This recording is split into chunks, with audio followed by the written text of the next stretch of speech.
उनका स्वास्थ्य ठीक रहे, उनको गर्मी या लू ना लगे, उसके कारण जो है फॉगिंग सिस्टम लागू किया गया। मैंने कहा कि प्रायः फॉगिंग सिस्टम शादी विवाह या अन्य परिवार में मांगलिक कार्यक्रम जो होते हैं उनमें, क्योंकि हमारा कोई मेहमान नाराज ना हो जाए, इसलिए उनकी मेहमान नवाजी को देखते हुए किया जाता है। इसलिए मुख्यमंत्री जी, मैं आयोजकों को, विशेषकर आपकी सरकार को इस बात के लिए धन्यवाद देता हूं कि आपने इन सबके स्वास्थ्य की देखभाल करने के लिए अभी भी व्यवस्था की है। मध्य प्रदेश के विभिन्न नगरों में स्वास्थ्य सुविधाओं में बढ़ोतरी और नवीन संस्थानों की स्थापना से जुड़े भूमि पूजन कार्यक्रम में आज आप सबके बीच आकर मुझे बहुत प्रसन्नता हुई है। मध्य प्रदेश को भारत का हृदय प्रदेश कहा जाता है। इस प्रदेश के साथ मेरी भी अनेक मधुर स्मृतियां जुड़ी हुई हैं। मेरे लिए यह विशेष प्रसन्नता का विषय है कि राष्ट्रपति के रूप में मध्य प्रदेश की इस 7वीं यात्रा के दौरान मुझे आरोग्य, आयुर्वेद एवं अन्य चिकित्सा पद्धतियों को बढ़ावा देने से जुड़े कार्यक्रमों में शामिल होने और चिकित्सा सुविधाओं में बढ़ोतरी के लिए विभिन्न परियोजनाओं के भूमि पूजन का सुअवसर प्राप्त हुआ है। इस विशेष अवसर पर मैं मध्य प्रदेश के सभी लोगों को बधाई देता हूँ। आज मुझे 3 शहरी स्वास्थ्य संस्थाओं के लोकार्पण का भी सुअवसर प्राप्त हुआ। आज प्रातः ही मैंने आरोग्य भारती द्वारा आयोजित one nation one health system is the need of the hour कार्यक्रम में भाग लिया। आज सायंकाल मैं आप सबके बीच स्वास्थ्य संबंधी उपक्रमों से जुड़े हुए कार्यक्रमों में मैंने भाग लिया। कल मैं उज्जैन जा रहा हूँ, जहाँ अखिल भारतीय आयुर्वेद महासम्मेलन के 59वें अधिवेशन को संबोधित करने तथा शासकीय धन्वंतरी आयुर्वेद चिकित्सा महाविद्यालय के नवनिर्मित भवन के लोकार्पण का कार्यक्रम होना है। प्रदेश में बड़े पैमाने पर स्वास्थ्य सुविधाओं को मजबूती प्रदान करने के लिए मैं राज्यपाल श्री मंगू भाई पटेल और मुख्यमंत्री श्री शिवराज सिंह चौहान तथा उनकी पूरी टीम की सराहना करता हूँ। देवी और सज्जनों, कोविड-19 महामारी की असाधारण चुनौती, जिसको हम सब लोग अदृश्य महामारी कहते हैं, का सभी देशवासियों ने एकजुट होकर दृढ़ संकल्प से सामना किया। हमारे डॉक्टर्स, नर्सेस, स्वास्थ्य कर्मियों तथा जन साधारण ने सेवा, त्याग और बलिदान के अनुकरणीय उदाहरण प्रस्तुत किए। मुझे प्रसन्नता है कि आज इस कार्यक्रम में भी हमारे डॉक्टर्स, नर्सेस और पैरामेडिकल स्वास्थ्य कर्मचारी यहाँ पर भी इस कार्यक्रम में भाग ले रहे हैं। विकसित देशों के मुकाबले भारत की बड़ी जनसंख्या तथा अन्य चुनौतियों के बावजूद अब कोविड महामारी पर नियंत्रण करने में बहुत हद तक सफल रहे। आज देश में स्वास्थ्य सेवाओं का विस्तार करना हमारी प्राथमिकता है। समाज के सभी वर्गों के लोग किफायती दरों पर समुचित उपचार कराने में सक्षम हों, ऐसा प्रयास सभी सरकारों का होना भी चाहिए। आज यहाँ पर गांधी चिकित्सा महाविद्यालय भोपाल के अधीन regional institute of respiratory diseases और centre of excellence for orthopaedics की स्थापना के लिए भूमि पूजन कार्यक्रम संपन्न हुआ। इसके अलावा देवास, सीहोर, शाजापुर, जबलपुर, इंदौर, मुरैना, उज्जैन तथा भोपाल आदि में जिला चिकित्सालयों एवं सिविल अस्पतालों में स्वास्थ्य सेवाओं को मजबूत करने के लिए भी स्वास्थ्य परियोजनाओं को कार्यान्वित किया जाना है। मुझे विश्वास है कि इन परियोजनाओं के पूरा होने से उन क्षेत्रों में लोगों को बेहतर स्वास्थ्य सुविधाएं मिल सकेंगी।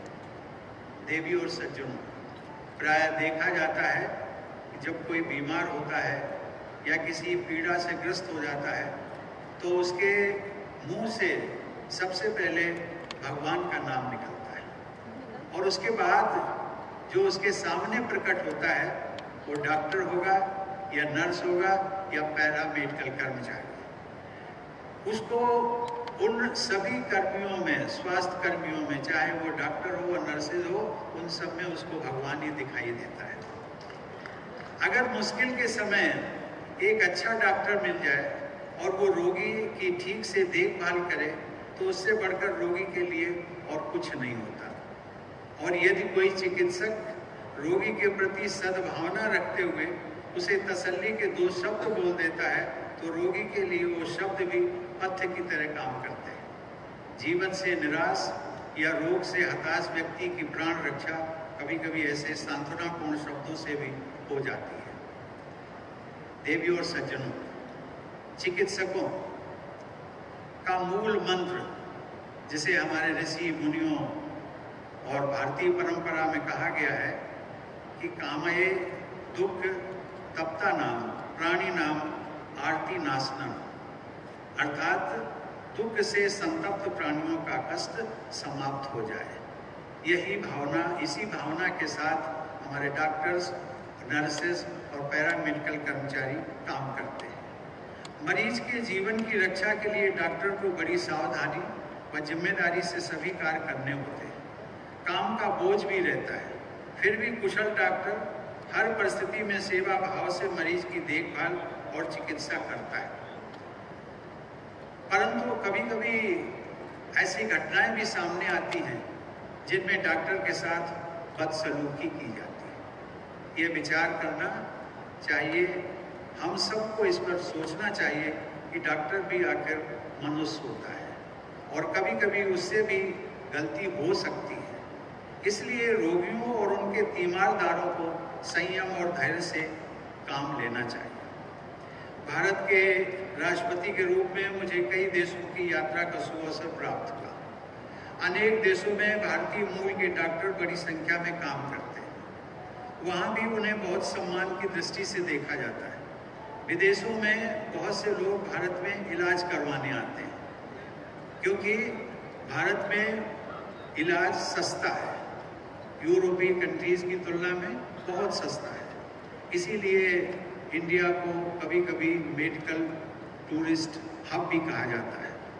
यदि देश में चिकित्सा सुविधाएं बढ़ेंगी और उन्नत चिकित्सा केंद्र खुलेंगे तो देश के लोगों को तो लाभ होगा ही, मेडिकल टूरिज्म के बढ़ने से विदेशी मुद्रा की आमद भी और बढ़ेगी। देवी और सज्जनों, प्राणी मात्र की सेवा करना मनुष्य का परम कर्तव्य होता है।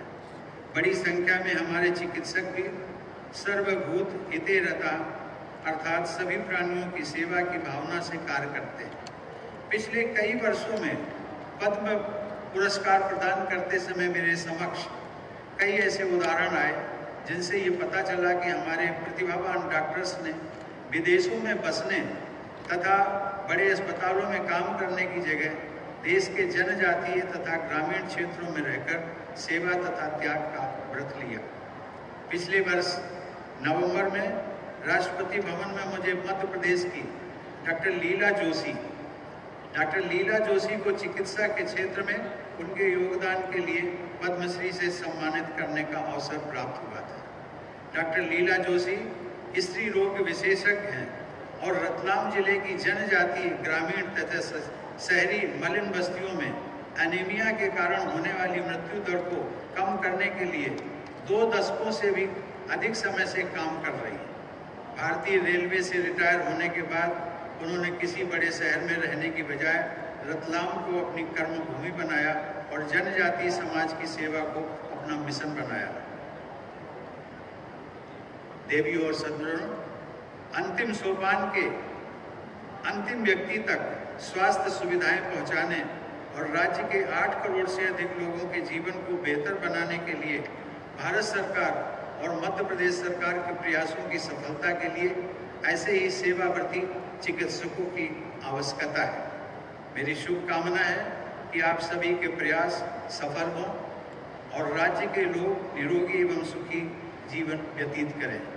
मैं मुख्यमंत्री जी, आपकी और पूरी टीम की इस बात के लिए सराहना करता हूं कि जो साधारण लोक जीवन में दो विषय आते हैं, शिक्षा और स्वास्थ्य। आप शिक्षा पर भी ध्यान दे रहे हैं और स्वास्थ्य संबंधी जो इंफ्रास्ट्रक्चर पूरे मध्य प्रदेश में 8 करोड़ जनता के लिए उपलब्ध कराने की योजना है, आपका सपना है, उसे पूरा करें। इसके लिए मेरी बहुत बहुत शुभकामनाएं। धन्यवाद। जय हिंद।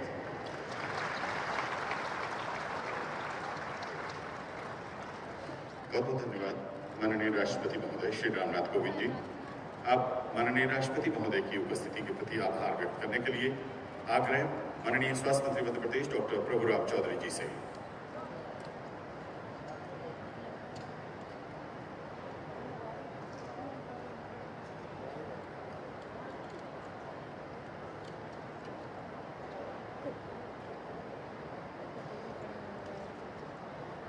आज के इस गरिमामय कार्यक्रम में पधारे परम आदरणीय